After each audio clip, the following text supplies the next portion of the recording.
Auguste Assemblée, chers membres du jury, membre de l'Université du Saint-Louis, le bonsoir et la bienvenue. Chers co-débatteurs, je salue de manière religieuse le culte que vous vouez à l'intégration économique et sociale. Oui, l'intégration économique et sociale existe en Afrique, mais est-elle réellement nécessaire, utile au développement effectif de ce continent qui a toujours faim au point de donner de la boisson au jury?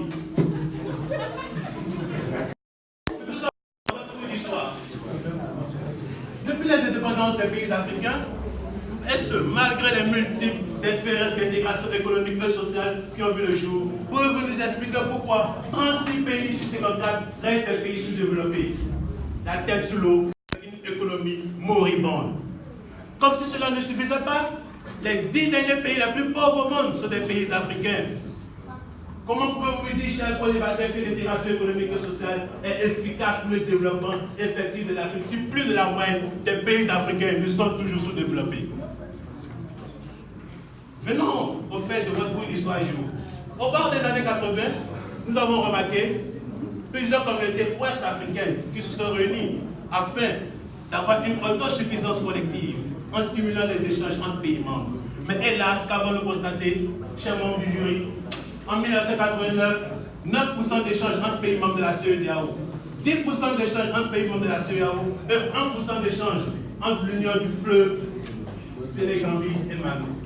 Constatez avec moi, chers membres du jury, comme vous avez dit que l'intégration, c'est la libre circulation des biens et des personnes pour une autosuffisance collective afin de réduire la dépendance vis-à-vis de l'extérieur. Étant incapable d'accroître les échanges entre pays membres, nous présumons que ces États africains dépendent toujours de l'extérieur. Et ces faits sont avérés parce que chaque matin, bon nombre parmi vous ici se sont levés en prenant du thé, du lait grand importé, du sucre importé, du Sprite, du Fanta, du Coca importé, et j'en passe pour ne pas citer toutes vos épices de cuisine. Constatez avec moi, chers membres du jury, que dans la réalité, dans les faits, nous continuons de dépendre de l'extérieur en important des produits que nous consommons. Incapables de consommer le. Comme si cela ne suffisait pas, la taille du marché au sein de l'ensemble régional d'intégration ne permet pas une économie d'échelle significative. C'est-à-dire que la concurrence entre produits et entreprises en Afrique est légère, tel le brouillard, tel la brume, tel vos propos, chers co-débatteurs. De plus, nous notons une disparité en termes de poids économique et de niveau de développement entre États et intérieurs. Constatez avec moi, chers membres du jury, que cette inégalité aggrave un fossé devant les bénéfices et les intérêts face aux accords préférentiels. Parce que les pays les plus riches profitent des pays les plus pauvres, c'est-à-dire que les pays les plus riches sont comme des sangsues. Ils sucent pour ne pas dire que ces pays sont des vampires. Êtes-vous des vampires, chers co-débatteurs? Dites-le nous. Merci, vous montrez vos carrières de vampires, monsieur. Les vacances passées, je me trouve au Bénin, mon père au Nigeria. J'ai connu une semaine noire comme mon sous-vêtement. Pourquoi?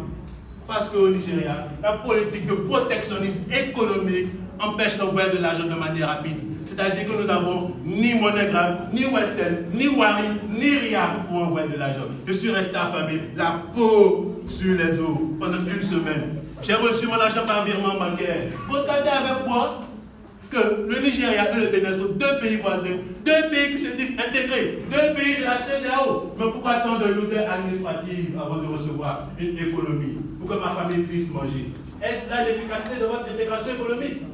Chers co-débatteurs, intégration sociale, intégration sociale, intégration sociale. Chers co-débatteurs, regardez-moi dans les yeux. Arrêtons de faire le tour, le détour, le pourtour, le concours de ce.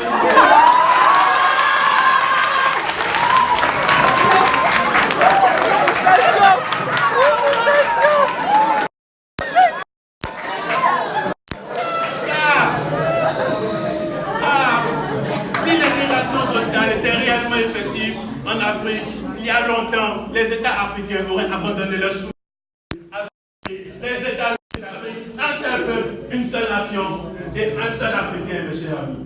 Je vous remercie.